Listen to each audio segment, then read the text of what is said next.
13페이지죠. 권리의 주체가 라는 부분이고 대단히 중요한 부분입니다. 근데 우리는 지금 입문 과정이기 때문에 기본 틀만 완성한다는 마음으로 가면 되거든요. 처음에 이제 1항 권리 능력에서 제3조가 나오는데, 자, 우리가 앞으로 이제 민법을 공부하시게 되면 능력이라는 말을 배우게 돼요. 일단 권리 능력, 의사 능력, 행위 능력, 이런 걸 배우게 되는데, 일단 권리 능력이라는 것은 뭐냐면 권리를 가질 수 있는 능력을 말해요. 그러면 누구에게 권리 능력이 있느냐에 대해서 우리 민법은 자연인과 법인에게만 권리 능력이 있습니다.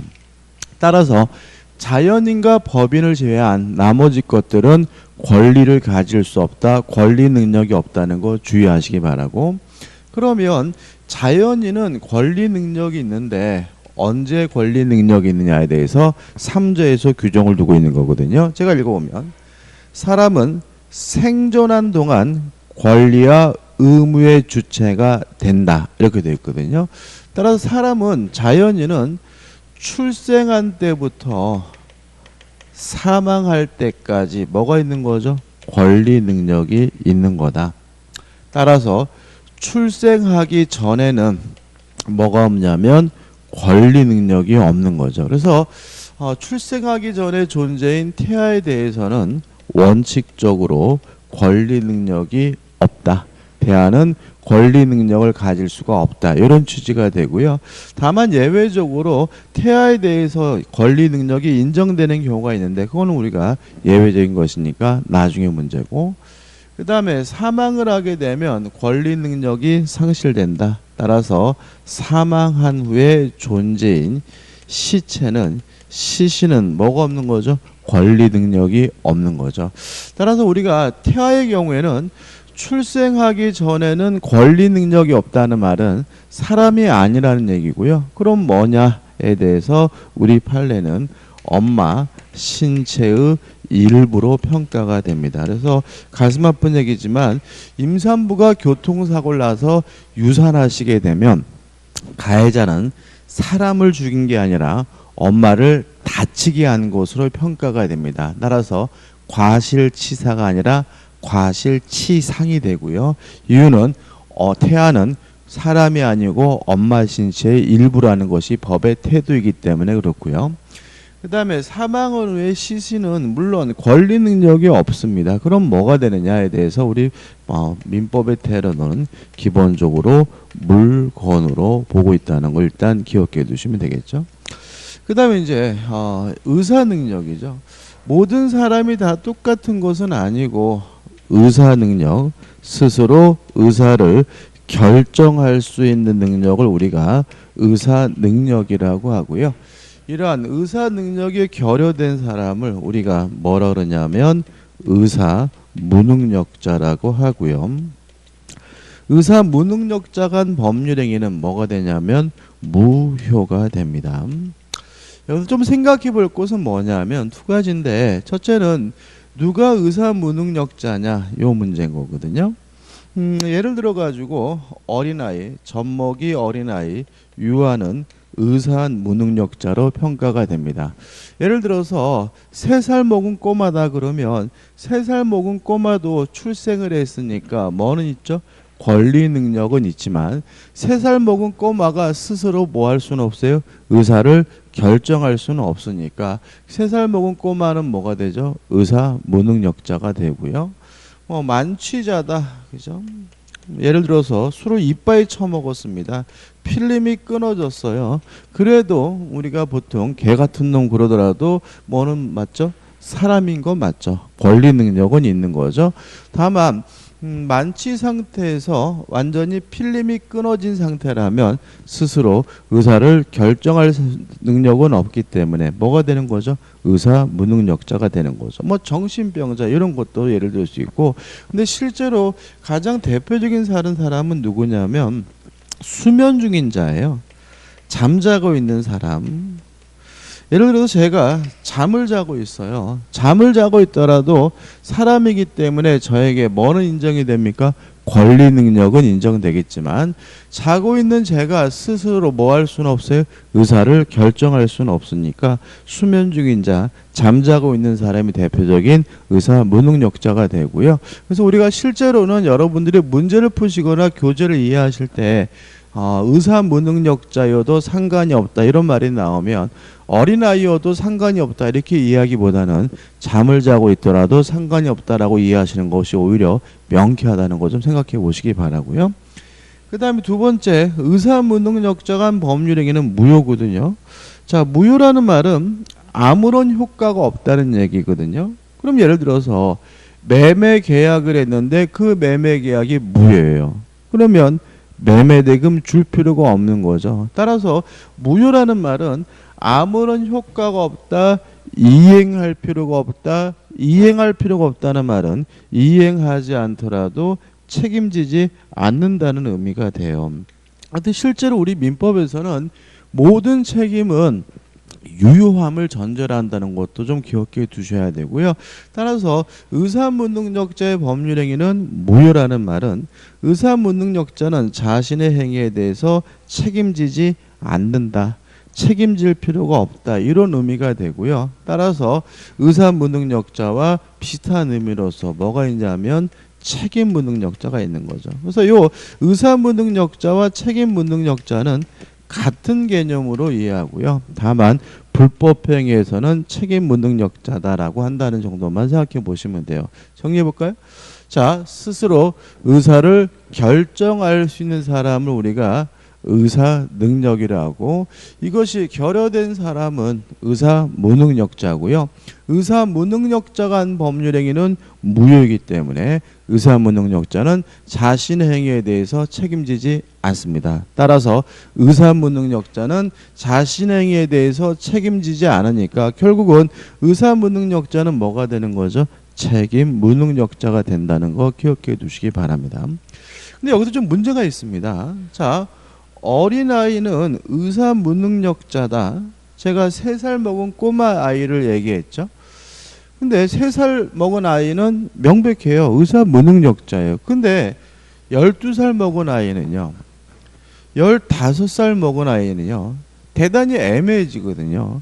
또 만취자도 의사 무능력자다.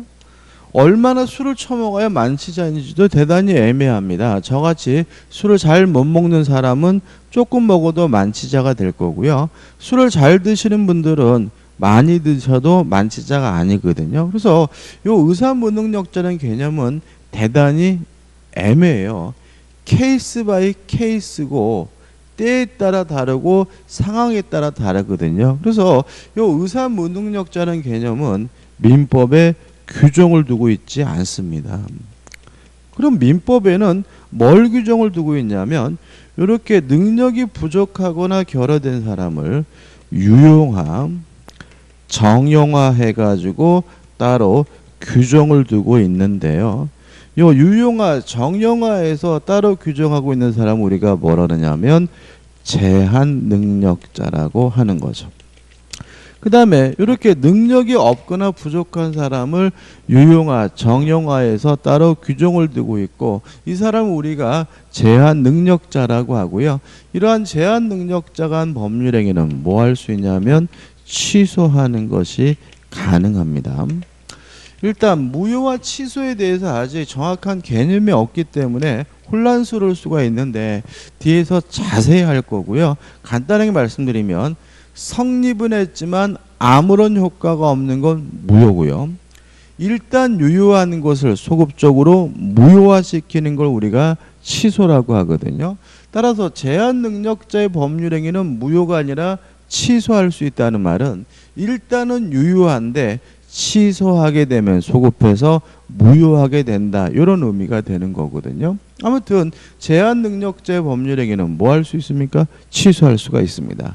그러면 제한 능력자가 누가 있느냐? 첫째, 미성년자가 대표적인 제한 능력자입니다. 미성년자는 만 19세 미만의 자를 말합니다. 참고로 법에서 말하는 나이는 무조건 만 나이예요. 그래서 많이 안 써 있더라도 만으로 있는 겁니다. 자, 그러면 18살까지는 미성년자고 19살부터는 뭐가 되죠? 성년자가 되고요. 18살까지 미성년자가 한 법률행위는 뭐 할 수 있습니까? 취소할 수 있는 거죠. 원칙만 할 겁니다. 일단 우리가 입문가정이니까. 그 다음에 두 번째로 누가 있냐면 피한정후견인이 있어요. 피한정후견인은 어떤 사람이냐면 능력이 부족한 자입니다. 능력이 부족한 자로서 법원으로부터 한정, 후견, 개시, 선고가 내려진 사람을 우리가 피한정후견인이라고 하고요. 피한정후견인은 독자적으로 법률행위라는 것이 가능합니다. 다만 법원이 지정해준 행위를 하고자 할 때는 법정 대리인의 동의가 필요한 경우가 피한정후견이고요. 따라서 피한정후견인도 법정 대리인의 동의 없이 한 법률행위는 뭐 할 수 있냐면 취소할 수 있어요.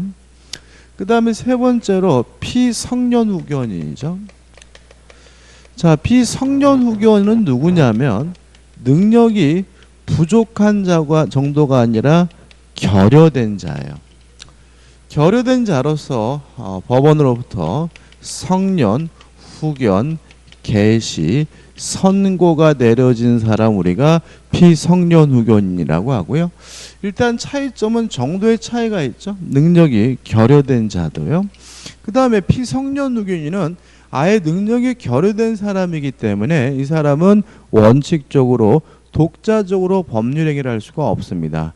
법정 대리인의 동의를 받지 않고 했던, 동의를 얻어서 했던 피성년후견인 행위는 뭐 할 수 있습니까? 취소할 수 있다고까지만 일단 정리하시면 되는 거죠.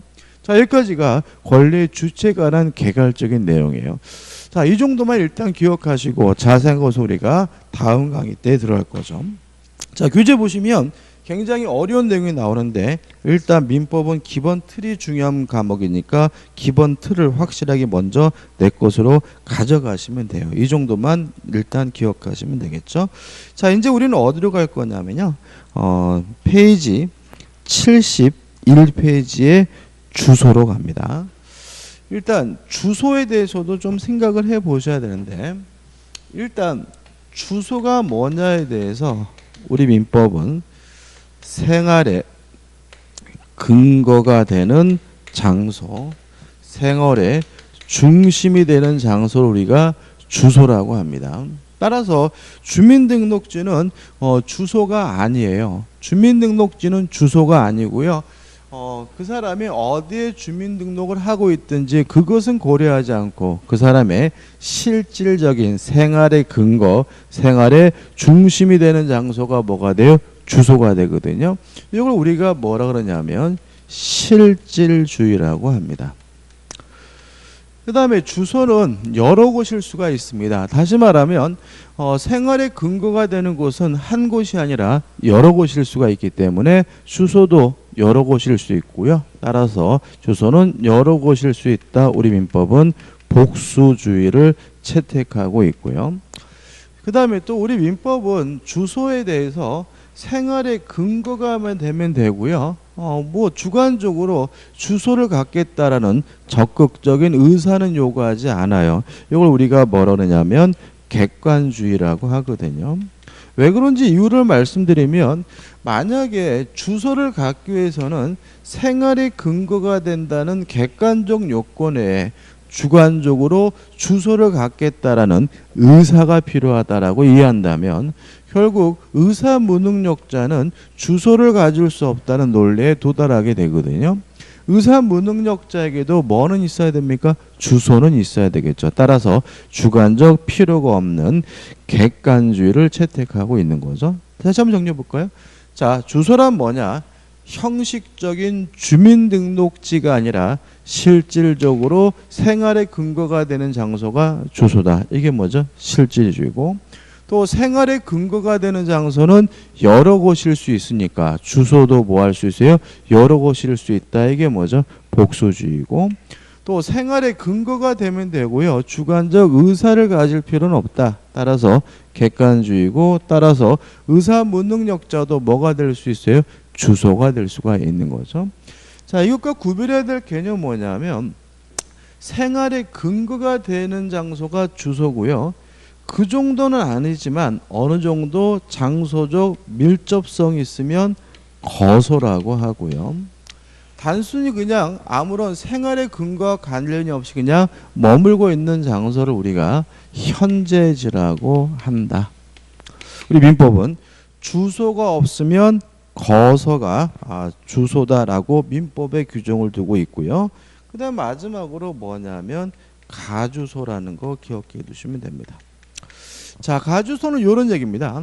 제가 예를 들어 가지고 제주도에서 거래를 하고자 하는데 제 주소가 서울이다 보니까 불편해요. 그래서 이 거래에 대해서는 내 주소를 제주도로 하겠다라고 정했다면 그 제주도가 뭐가 되냐면 가주소가 되는 거죠. 다시 말하면 가주소란 특정 거래를 위해서 당사자 간에 정한 주소를 우리가 가주소로 한다 정도까지만 정리하시면 됩니다. 끝이죠. 자, 그 다음에 이제 73페이지 오시면 뭐가 나오냐면 부재와 실종이 나옵니다. 이것도 우리가 입문 과정이기 때문에 기본 틀만 완성하고 넘어간다라고 생각하시면 돼요. 일단 부재 해가지고 부재자가 나오거든요. 일단 부재자가 누구냐면요. 첫째, 주소지를 벗어났어요. 주소지에 없어요. 그것만으로는 부재자가 아닙니다. 주소지를 벗어났고요. 실질적으로 그 사람이 자신의 재산을 관리할 수 없는 상태에 놓인 사람을 우리가 부재자라고 합니다. 예를 들어서 어떤 사람이 서울이 주소지인데 미국을 여행하고 있어요. 그러면 이 사람은 주소지를 벗어난 사람이지만 미국에서도 온라인을 통해서 자신의 재산을 충분히 관리할 수 있기 때문에 뭐가 아닌 거죠? 부재자가 아닌 거죠. 다시 말하면 주소지를 벗어나서 재산을 관리할 수 없는 상태에 놓여 있는 사람을 부재자라고 하거든요. 자, 근데 이걸 둘로 나누게 돼요. 자, 부재자가 만약에 주소지를 벗어나면서 재산 관리인을 선임한 경우, 그 다음에 주소지를 벗어나면서 재산 관리인을 선임하지 않은 경우, 이렇게 둘로 나누게 되고요. 만약에 부재자가 주소지를 벗어나면서 재산 관리인 선임했다면 굳이 법원이 개입하지 않는 것이 원칙입니다. 예외가 있죠. 왜요? 물론 재산관리인이 선임한 재산관리인이 부재자의 재산을 뭐 하면 돼요? 관리하면 되니까요. 자, 만약에 재산관리인 선임하지 않았다면 국가가 뭐 하게 되냐면 개입을 하게 돼요. 어떤 형태로 개입하게 되냐면 법원은 부재자를 위하여 재산관리인을 뭐 하게 되냐면 선임하게 되는 거죠. 자, 그럼 여기 시험에 나오는 것은 이렇게 부재자가 주소지를 벗어나면서 재산관리인을 선임하지 않았기 때문에 국가가 개입했다, 법원이 재산관리인을 선임했다면 요 재산관리는 뭘 할 수 있느냐가 시험에 가끔 나오게 되는데 이때는 민법 118조에 따라서 해결하거든요. 요 118조가 뭐라고 하고 있냐면 요 재산관리는 첫째, 보존행위를 해줄 수가 있다. 다시 말하면 부재자의 재산을 보존해 주는 행위를 할 수가 있고요.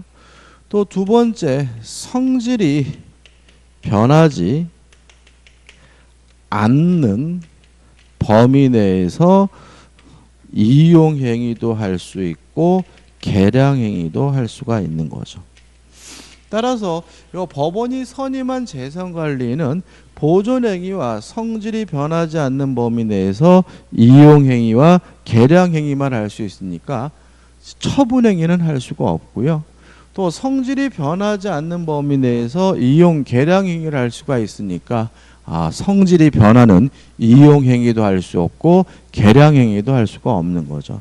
따라서 만약에 이러한 행위가 아니라 이것을 초과하는 행위를 하고자 할 때, 다시 말하면 처분 행위와 성질이 변하는 이용 계량 행위를 하고자 할 때는 법원으로부터 허가를 받아야 하는 거죠. 허가를 받을 필요가 있다. 만약에 허가 없이 이루어진 행위는 뭐가 되냐면 법률 행위는 무효가 된다는 것까지 간단하게 정리하시면 되는 거죠. 다시 말씀드리면 정리해 볼까요? 자, 부재자가 누구냐? 주소지를 벗어났지만 재산을 관리할 수 없는 상태에 놓여 있는 사람을 우리가 부재자라고 하고요. 그 다음에 부재자가 만약에 재산 관리인을 선임했다면 재산을 그 관리인이 관리하면 되니까 국가가 굳이 뭐 하지 않냐면 개입하지는 않아요. 근데 만약에 재산 관리인을 선임하지 않았다면 국가가 개입하고 법원이 재산 관리인을 선임하게 되는데, 이 선임된 재산 관리인 뭘 할 수 있냐면 보존 행위와 성질이 변하지 않는 범위 내에서 이용, 계량 행위를 할 수가 있고요. 이것을 초과해서 행위를 하고자 할 때는 법원의 허가를 받아야 되고, 허가 없이 이루어진 행위는 뭐가 되냐면 무효가 된다까지 간단하게 일단 정리하시면 되는 거죠. 자, 그 다음에 이제 뭘 볼 거냐면은 교재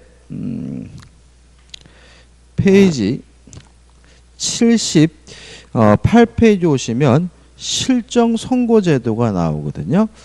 자, 일단 실정 선고는 이런 문제입니다. 자, 실종자가 누구냐? 주소지를 벗어났고요. 재산을 관리할 수 없는 정도가 아니라 생존이 불명해요. 생존했는지 안 했는지를 알 수가 없어요. 이런 사람이 이제는 부조자가 아니라 실종자가 됩니다.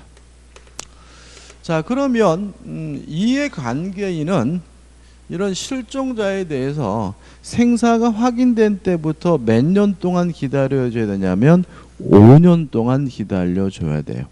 우리가 실종기간이라고 해요.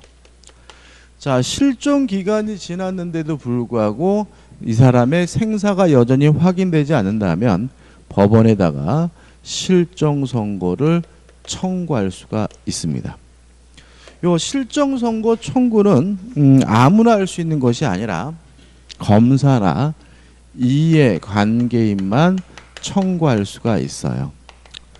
따라서 예를 들어서 이해관계가 있으려면 뭐가 존재해야 되냐면 상속권이 존재해야 된다는 것이 우리 판례 기본적 태도예요.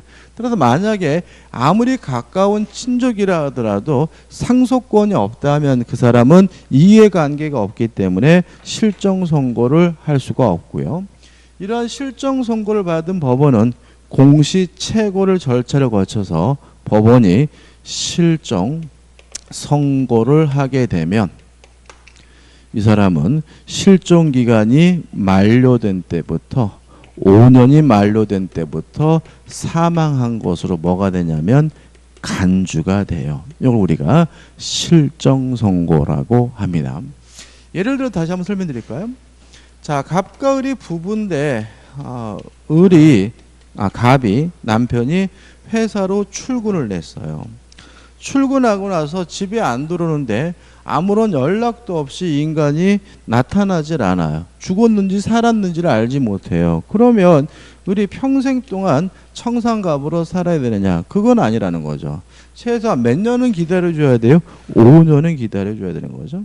5년을 기다려준데도 불구하고 갑이 나타나지 않는다면 이 배우자인 을에게는 뭐가 있죠? 상속권이 있으니까 이해관계가 있으므로 실종선고를 뭐 할 수 있어요? 청구할 수가 있고요. 실종선고를 청구하고 법원이 실종을 선고하게 되면 이제 갑은 사망한 것으로 간주가 되는데 언제부터요? 5년 실종기간이 만료됐을 때부터 사망한 것으로 간주가 되는 거죠. 여기서 좀 조심할 것이 있는데, 자, 권리 능력은 출생한 때부터 사망한 때까지만 있거든요. 따라서 권리 능력이 박탈되는 것은 오로지 한 가지 사유예요. 사망 한 가지죠. 다른 사유만으로는 권리 능력이 어떠한 방법으로 박탈될 수는 없는 겁니다. 따라서 우리 판례는 사망으로 간주가 된다고 해서 요 실정 선고가 권리 능력 자체를 박탈하는 제도는 아니라고 봐요. 그럼 뭐냐? 우리 판례에 따른다면 사망으로 간주가 된다는 말은 권리 능력 자체를 박탈하는 것이 아니라 주소지를 중심으로 해서 사법적 법률 관계를 정리하는 제도에 불과하다는 것이 우리 판례 입장입니다. 따라서 실정 선고는 사법적 영역에게만 미칩니다. 따라서 공법적 영역, 예를 들어서 선거권, 피선거권하고는 상관이 없고요. 또 권리 능력 자체가 박탈되는 제도는 아니기 때문에 만약에 이 사람이 다른 지역에서 생존하면서 한 법률행위 효력에 대해서는 아무런 영향을 미치지 않습니다. 예를 들어 가지고 바람이 나가지고 와이프 몰래 제주도에 가서 딴 살림 차렸다. 그래서 을이 서울에서 실정 선고를 맞았다 하더라도 요 갑이 제주도에서 한 행위의 효력에는 아무런 영향을 미치지 않는다. 왜냐하면 실정 선고란 권리 능력을 박탈하는 제도가 아니라 사법적 법률 관계를 뭐하는 제도죠? 정리하는 것에 불과한다고 이해하는 거죠. 그 다음에 이제 추정이 아니라 뭐죠? 간주라는 거죠. 자, 저번 강의 때 제가 이런 말씀드렸던 기억이 나네요. 추정은 반증, 반대 입증으로 그 효과를 번복할 수 있는 것이 추정이고, 간주는 반대 입증만으로 그 효과를 번복할 수 없는 것을 간주로가 했죠. 그러면 실정 선고가 내려지면 사망으로 간주가 된다는 말은 반대 입증만으로도 그 효과가 뭐 되진 않아요? 번복되진 않아요. 예를 들어서 갑이 퇴근했어요. 돌아왔어요. 다시 말하면 요 시점에서 생존하고 있다는 사실이 밝혀졌다 하더라도 실정 선고 효과가 뭐 되진 않아요? 번복되지는 않고요. 뭐가 필요하냐면 법원으로부터 실정 선고를 취소한다라는 판결이 있어야지만 비로소 그 효과가 번복이 되는 거죠. 그럼 여기서 좀 생각해 볼 것은 실정 선고를 취소하게 되면 소급해서 실정 선고 효과가 뭐가 되겠어요? 무효가 되겠죠. 왜냐하면 이분은 죽었다가 부활한 것이 아니라 뭐 한 거죠? 안 죽은 거니까요. 그러면 소급해서 무효가 되면 법률 관계를 불안정하게 만드는 위험이 있기 때문에 우리 민법은 실정 선고 후 취소 전에 요 사이죠. 요 사이에 선의로 이루어진 법률 행위에 대해서는 아무런 효과, 영향을 미치지 않는다라는 보호 규정을 두고 있습니다. 이 부분이 좀 까다로울 수 있기 때문에 자세히 들어가진 않을 거예요. 여기까지는 일단 정리하면 되거든요. 자, 정리해보자. 자, 주소지를 벗어났고요. 생존, 살았는지 죽었는지가 불명한 상태에 놓이는 사람 우리가 실종자라고 하고요. 이런 실종자에 대해서는 원칙적으로 몇 년을 기다려줍니까? 5년. 1년짜리도 있긴 하지만 5년이 원칙이죠. 5년 동안 기다렸는데도 불구하고 여전히 생사가 불명하면 검사나 이해관계인은 실종 선고를 청구할 수가 있고요. 그럼 법원은 공시 최고 절차를 거쳐 가지고 실종 선고를 내리게 되는데, 실종 선고를 내리게 되면 5년이라는 실종 기간이 만료된 때부터 사망한 것으로 뭐가 돼요? 간주가 되고요. 조심할 것은 실정 선고는 권리 능력 자체를 박탈하는 제도는 아니다. 주소지를 중심으로 한 사법적 법률 관계를 정리하는 제도다. 따라서 공법적 영역, 뭐 선거권, 피선거권에 영향을 미치지 않고요. 또 권리 능력 자체가 박탈되는 제도는 아니기 때문에 다른 지역에서 이루어진 행위에 대해서는 영향을 미치지 않는다는 거 주의하시기 바라고요. 그 그 다음에 간주입니다. 따라서 생존하고 있다는 반증만으로는 그 효과가 번복되지는 않고요. 법원으로부터 실정 선고, 취소에 관한 판결이 있어야 그 효과가 변경이 되거든요. 따라서 실정 선고가 취소가 되면 실정 선고 효과가 소급해서 뭐가 돼요? 무효가 되기 때문에 법률 관계를 불안정하게 만들 위험이 있으므로 우리 민법은 실정 선고 후 취소 전에 선의로 이루어진 법률행위에 대해서 아무런 영향을 미치지 않는다라는 규정을 두고 있다는 것까지 꼭 기억해 두시기 바랍니다. 이 정도만 큰 틀을 가지고 가시면 되거든요. 자, 여기까지는 우리가 오늘은 이번 강의 여기까지 하고요. 다음 강의 때 82페이지 사망을 입증 곤란을 구제하기 위한 제도를 좀 보도록 하겠습니다.